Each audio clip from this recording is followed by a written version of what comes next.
Mula dito sa Batangas Port, mahigit 2 oras pa natin babahihin dito sa Roro para marating natin ang Sitio Solong Ipil. Doon daw nakatira ang mag-asawa na ating kikilalanin.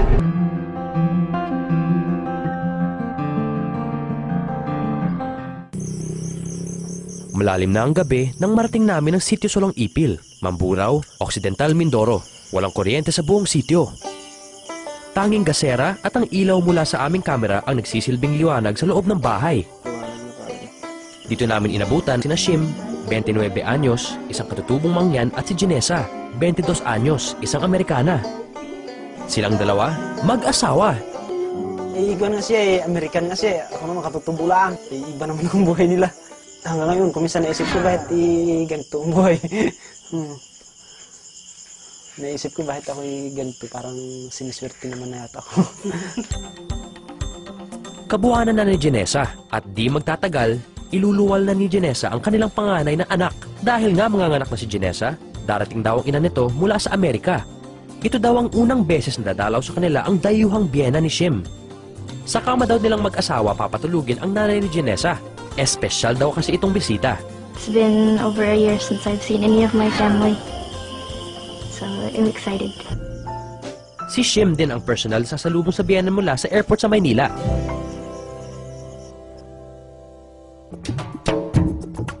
Hi, Ginesa. Hey. Jace. Where are you heading right now? Lalaba ka? Tulungan kita? Sige.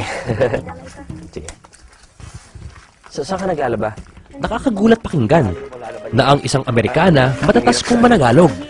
At mas higit na nakakagulat sa kabila ng kanyang maselang kalagayan, si Ginesa, ang Amerikanang housewife ng katutubong mangyan, naglalaba sa poso. Ano ba yung technique dyan sa paglalaba? May technique I ka ba? just try to copy what I see the others doing, but they still say it looks funny. I don't know. I don't know why. I think I'm doing the same thing they are. Yeah, I know. I think you are. They still laugh at me. Noong 2007, isa si Ginesa sa mga Amerikanong misyonaryo na dumayo sa kabundukan ng Mindoro para magturo sa mga batang mangyan. Dito raw niya nakilala si Shim na pilit daw isisiksik ang sarili noon para maging isa sa kanyang mga estudyante. He was like always smiling at me really big. So I was just like, I didn't like looking at him. I thought, man, he kind of, I don't know, I was scared of him. Maybe he's crazy. And then they said, that's my student. I was like, oh dear Lord, why do I have to be the one that is teaching the crazy or the big guy? 3 buwan na malagi sa bundok si Ginesa, kasama ang mga katutubong mangyan. Ito rin daw ang naging daan para lubos niya makilala si Shim. Talagang may gusto ako sa kanya. May gusto ako, pero hindi ko na magkakagusto siya sa akin. And I guess a piece of my hair kind of was floating in the wind. And he grabbed it and he's like, wow, it looks like gold. Wow, parang ginto. And so then they're all like, oh, may I touch it? May I touch it? And he's like, no, it's mine. And I was kind of like, I wonder if he likes me. And he's like, Mom, pahawak. And so I said, okay. So he's like that. And I was kind of like, I wonder if he likes me.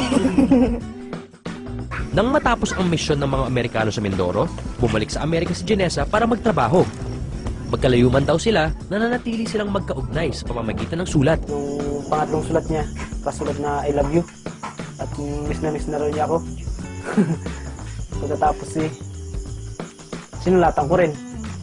Ang nilagay ko naman sa sulat ko, I love you din.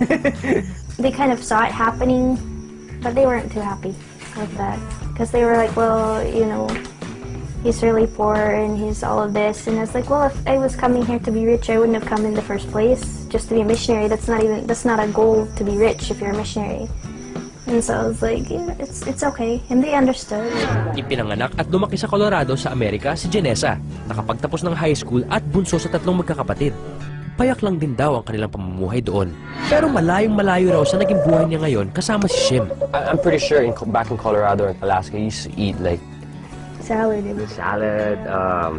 Grilled chicken, pasta, stuff like that, mashed potatoes, right? Yeah. Am I right? So, Yeah. dito, ano yung mga adjustments na ginawa mo?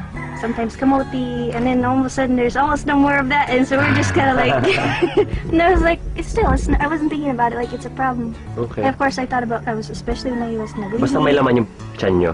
Oh, and sometimes even when there wasn't, I would just lay there and I would just think about, like, if you think about something like, you know, I'm so hungry, the food would be so good in America. Of course, I thought about that. I thought about food every day, all the time. Sa kanilang bahay, isang battery-operated radio at isang lumang laptop na gamit pa raw niya noong nag-aaral pa siya ang tanging na paglilibangan niya. Simpleng kasalan lang din daw ang ninais nilang mag-asawa. Nagsumpaan sila ng kanilang pagmamahalan sa harap ng kanilang mayor at walang magarbong handaan. So all of our wonderful plans like decorations, no time for that. Our handa was sardinas and pancit.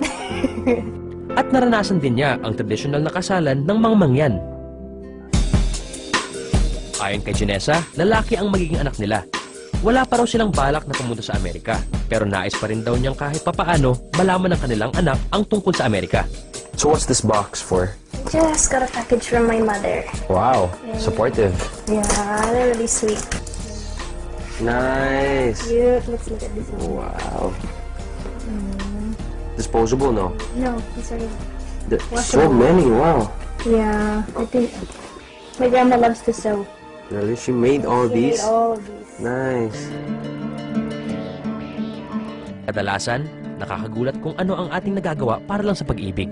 Pag gusto sa kanya, mamahalin ko lang siya. Basta gagawin kong kaya ko. I mean, of course, sometimes I get homesick and I think about my family, but I'm very content. I mean, I really feel like this is my destiny.